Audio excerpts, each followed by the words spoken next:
Continuamos ahora con lo que es las quemaduras, ¿no? Bueno, se define como quemadura a toda lesión que sucede por algún agente, ya sea físico, químico o biológico, ¿no? Y el cuadro clínico que presentan las quemaduras puede ir desde un simple eritema hasta la destrucción total de los tejidos. Los pacientes jóvenes son los más afectados, ¿no? Una edad de entre 15 y 64 años, y las quemaduras tienen una morbimortalidad aumentada, especialmente en aquellos lugares donde no hay centros especializados en la atención de pacientes quemados, como puede ser en algunas regiones de nuestro país. Bueno, tenemos por el mecanismo lesiones, quemaduras térmicas, eléctricas y químicas, ¿no? Por ejemplo. Y la quemadura tiene tres zonas generalmente, ¿no? Una zona central que tiene necrosis coagulativa, luego una necrosis con éstasis inflamatoria y una zona de hiperemia, ¿no? Esas vendrían a ser las tres zonas de una quemadura: zona de necrosis, de inflamación y hiperemia, ¿no? Y vale destacar que todo paciente quemado es considerado un paciente inmunosuprimido, ¿no? Porque está utilizando mucho gasto metabólico. Bueno, las quemaduras químicas, ¿no? Las más peligrosas son las producidas por álcalis, porque pueden atravesar a planos profundos, ¿no? Lo importante en este tipo de quemaduras por álcalis es hacer un lavado inmediato por una media hora, 30 minutos, ¿no? Con full lavado, ¿no? Para quitar la sustancia química que ha producido la quemadura. Incluso, ¿no? Después de hacer este lavado intensivo durante 30 minutos, se realizará una irrigación continua durante 8 horas más, ¿no? Es importante, los álcalis, las quemaduras por álcalis son las más peligrosas. Y hablando de las quemaduras eléctricas, ¿no? Generalmente hay una fuente eléctrica que causa esta quemadura, y pues los mismos tejidos son los que conducen esta energía eléctrica, ¿no? Y al conducirla, en ese mismo momento es donde sucede quemaduras térmicas a nivel de estos tejidos, ¿no? Especialmente, si analizamos, son quemaduras más que todo internas, ¿no? Al transmitir esta corriente eléctrica. Por lo tanto, en la parte externa, en la superficie corporal, las quemaduras eléctricas pueden pasar de que son leves, es decir, no aparentan mucha lesión, ¿no? Entra por la mano derecha, sale por el pie, digamos, pero no hay mucha quemadura, ¿no? Pero en la parte interna pueden estar afectados los músculos, huesos, incluso el corazón, ¿no? Y bueno, vale destacar que también los músculos pueden ser lesionados. Esto puede producir rhabdomiólisis, ¿no? Y empezar a dañar lo que es el riñón por medio de una necrosis tubular aguda, y también pueden producir daño cardíaco. Por lo tanto, en pacientes con quemaduras eléctricas siempre pediremos una creatinina para ver cómo está el riñón y una troponina, ¿no? Para ver cómo está en la parte cardíaca, ¿no? Si detectamos una orina oscura, es decir, ya tenemos que pensar en una mioglobinuria, y el tratamiento de esta tiene que ser inmediato, incluso sin tener laboratorios que confirmen esta mioglobinuria. Todo paciente con quemadura eléctrica debe ser considerado como si tuviese un 50% de superficie corporal quemada. Bueno, ¿y cómo empezamos a evaluar al paciente? Uno, tenemos que ver la superficie corporal quemada, y tenemos que ver la profundidad de la quemadura, ¿no? Tenemos aquí una imagen que nos sirve para cuantificar el porcentaje de superficie corporal quemada, que es la regla de los 9, ¿no? Se ve tanto la parte anterior del paciente como la parte posterior. Como ustedes están viendo, la cabeza y las extremidades, ¿no? En sus partes anteriores y posteriores equivalen a 4.5 puntos, y el resto 9%, ¿no? Tórax, abdomen, extremidades, etc. Y los genitales tienen el valor de 1%, ¿no? Y bueno, se debe conocer esta regla ¿no? Para ver el porcentaje de superficie corporal quemada, y si en caso de no recordar, vale decir que la palma de la mano es como si fuese 1% de superficie corporal quemada, entonces se puede calcular mediante eso. Bueno, y la profundidad de la quemadura, ¿no? Es recordar lo que son las quemaduras de primer grado, de segundo grado y de tercer grado, ¿no? En las quemaduras de primer grado, ¿no? Nos llama la atención que las lesiones son eritematosas, dolorosas y generalmente de aspecto seco, y solamente en este tipo se dañan lo que es la epidermis. En las quemaduras de segundo grado, generalmente se producen por líquidos calientes, agua hervida, por ejemplo. Llama la atención lo que son la presencia de ampollas. Puede haber también eritema, edema, ¿no? El aspecto ya va a ser más húmedo y el dolor es muy fuerte en estas quemaduras de segundo grado. Y se pueden dividir en dos: quemaduras de segundo grado superficiales o 2A y profundas 2B, ¿no? Las 2A son las que si presionamos blanquean, y las 2B si presionamos no blanquean. ¿Qué capas de la piel se afectan en una quemadura de segundo grado? De igual manera, toda la epidermis, la dermis papilar y también la dermis reticular, ¿no? Dependiendo si es 2A o 2B. Y las quemaduras de tercer grado generalmente son ya de coloración más oscura por el grado ya de necrosis, ¿no? El aspecto tiene un aspecto de cuero, la piel puede ser translúcida, moteada o blanca dependiendo del grado de afectación. Algo importante, las quemaduras de tercer grado no duelen. ¿Por qué? Porque los filetes nociceptivos, esas terminaciones nociceptivas en la piel, se han destruido, ¿no? Y esto generalmente se puede valorar mediante la atracción del folículo piloso en esas regiones. Si es que duele todavía, puede ser que sea de segundo grado. Pero si ya no hay dolor y tiene esa apariencia externa de comprometer varias capas, ¿no?, etcétera, pues es una quemadura de profundidad de tercer grado. Bueno, ¿qué medidas inmediatas se debe tener en el momento de atender a un paciente quemado? Lo primero es clasificar si la quemadura es una quemadura menor, moderada o una quemadura mayor. ¿Cuándo se llama quemadura menor? Cuando hay menor al 10% de superficie corporal quemada. Moderada, cuando hay entre 10 a 20% de superficie corporal quemada. Y una quemadura grave o mayor es cuando hay más de 20% de superficie corporal quemada, o hay compromiso de la cara, compromiso de los ojos, oídos, genitales, también es considerado una quemadura mayor, compromiso de las articulaciones. Las quemaduras eléctricas directamente son consideradas como una quemadura mayor.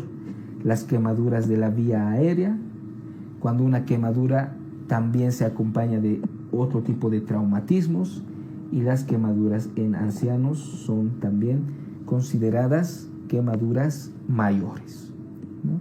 Y en una vez ya clasificada, ¿no?, la quemadura, controlaremos la vía aérea, detendremos el proceso de quemadura, buscaremos un acceso endovenoso para ponerle líquidos al paciente, ¿no? Y si es una quemadura mayor, pues los referiremos a un centro exclusivo para atención de quemados. Vemos un poco esas partes que dijimos anteriormente. La vía aérea. Cuando hablamos de quemadura de vía aérea, ¿no?, si vemos a la vez que vaya mencionando esta imagen, tenemos que pensar en quemadura de vía aérea cuando hay un esputo carbonáceo, ¿no? La orofaringe va a aparecer inflamada, va a haber quemaduras a nivel de la cara, especialmente en las cejas, en las vibrisas de la nariz, quemaduras a nivel del cuello, va a haber un estridor laringio, o puede haber ronquera en el paciente. Cuando la quemadura ha sido en un ambiente no ventilado, es decir, en un ambiente cerrado, todo eso nos debe hacer pensar en quemadura de vía aérea, que como hemos visto es considerada una quemadura mayor, ¿no? Entonces, si tan solo sospechamos de una quemadura de vía aérea, hay que valorar una intubación orotraqueal oportuna, ¿no? ¿Por qué? Porque si no realizamos esa intubación orotraqueal oportuna, posteriormente la vía aérea se va a edematizar y la intubación va a ser dificultosa o imposible, ¿no? Entonces vean aquí cómo este paciente tiene esas quemaduras alrededor de las fosas nasales, de la boca, ¿no? Quemaduras a nivel de la cara, ¿no? Puede tener la faringe inflamada, ronquera, esputo carbonáceo, etcétera, ¿no? Entonces podemos identificar dos fases en este tipo de quemadura, una fase aguda y otra fase tardía. En la fase aguda los pacientes mueren sobre todo por intoxicación con monóxido de carbono y en la fase tardía fallecen por neumonía. Bueno, detener el proceso de quemadura, especialmente quitando toda la sopa, evitando arrancar adherencias, ¿no? Hay algunas telas sintéticas, ¿no? Que estas cuando se queman se empiezan a derretir. Esto hay que tomar en cuenta que se derriten y quedan ahí como un residuo, y ese residuo que aún está caliente sigue quemando al paciente, ¿no? Si son quemaduras químicas, hay que cepillar esos polvos químicos y evitar el contacto con esa sustancia. Es muy importante el acceso intravenoso, especialmente en quemaduras mayores, ¿no? ¿Para qué? Para poder reponer volumen, y se buscará una vía periférica endovenosa, se utilizará una bránula de grueso calibre número 16. Y bueno, la reanimación con líquidos es muy importante en todo paciente quemado porque está perdiendo muchos líquidos, ya que la barrera impermeable de la piel ha sido rota, ¿no? Algo importante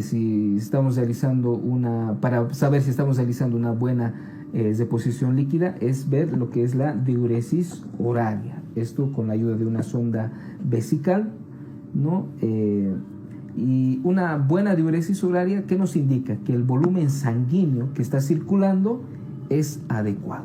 ¿Cuáles son los valores de una diuresis horaria? Entre 0,5 a 1 ml por kilogramo por hora, ¿no? También es importante ver esta fórmula de Parkland, ¿no? Que dice 4 ml por el peso del paciente por el porcentaje de superficie corporal quemada, ¿no?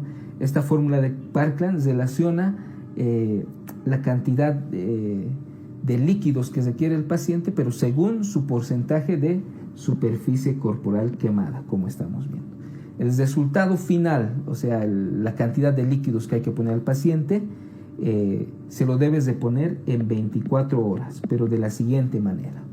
La primera mitad se pasará en las primeras 8 horas y la segunda mitad en las siguientes 16 horas. Por ejemplo, si la cantidad de líquidos totales que hay que pasarlos en 24 horas es, por ejemplo, 6 litros, ¿no?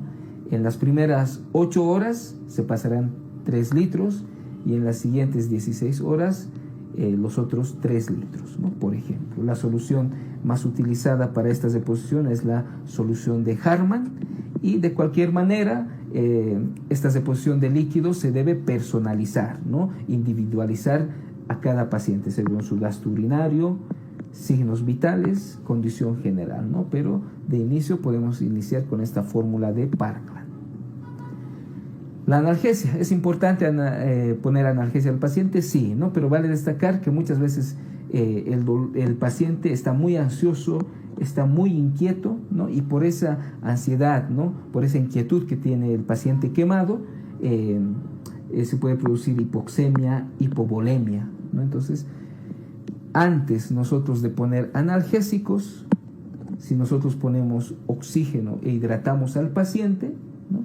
Pues podemos obtener mejores respuestas, ¿no? Entonces, después de haber oxigenado, darle esa deposición líquida al paciente, recién valoramos el uso de narcóticos, analgésicos o algún sedante, porque hay que tener en cuenta, ¿no? Que también el uso de narcóticos, analgésicos, sedantes enmascaran la hipoxemia, la hipovolemia, ¿no? En caso de ser necesario, se pueden utilizar narcóticos a dosis bajas por vía intravenosa. Bueno, y el cuidado de las heridas. cuando llega un paciente quemado a los servicios de emergencias, ¿no? Generalmente lo primero que se tiene que hacer es estabilizar al paciente. Una vez que ya esté estabilizado el paciente, ¿no? Con las medidas anteriormente que hemos visto, recién se debe pensar en tratar las heridas cutáneas, ¿no? Muchas veces por el momento que sucede un paciente quemado, como impacta en su llegada, pues muchas veces empezamos directamente a tratar la quemadura. No, primero estabilizar al paciente, ¿no? Bueno, y después de estabilizar, tratamos las heridas y hay que tomar algunos aspectos en relación a esto. Por ejemplo, el cubrir las heridas disminuye el dolor, hay que evitar reventar las ampollas, tampoco evitar poner antisépticos locales, ¿no? Si vamos a aplicar lo que es la sulfadiazina argéntica, ¿no? Ese antibacteriano tópico, ¿no? Hay que retirar previamente todo medicamento tópico que haya sido aplicado en el paciente, ¿no? Entonces limpiamos bien y recién ponemos esta sulfadiazina argéntica, ¿no? Como vemos en la imagen. Vale destacar que el uso de compresas muy frías tiene riesgo de causar hipotermia en los pacientes, ¿no? Es por esa misma razón que también no se debe utilizar agua fría en pacientes con superficie corporal quemada mayor al 10%. Los antibióticos profilácticos no están indicados en los pacientes quemados porque si solo se utilizan profilácticamente, no es como tratamiento, solo como profiláctico, crearían floras bacterianas resistentes. Pero sí, los antibióticos ya, pero como tratamiento estarían indicados antes de hacer la debridación quirúrgica de las lesiones quemadas, ¿no? Y una práctica estándar en todo servicio de atención al quemado es esa resección del tejido quemado y el uso de injertos precoces. Bueno, y tenemos aquí en esta foto lo que es un paciente quemado crítico. ¿Qué es lo importante en este tipo de pacientes? La monitorización, ¿no? Veremos por lo menos que tenga una diuresis horaria mayor a 0,5 ml/kg/hora, que la frecuencia cardíaca sea mayor a 120 latidos por minuto, que la saturación de oxígeno sea mayor al 92%, que la presión intraabdominal sea menor a 20 milímetros de mercurio. Mantendremos una temperatura mayor a 36 pero menor a 38.3 grados centígrados y mantendremos una glucemia adecuada entre 80 a 110 miligramos por decilitro.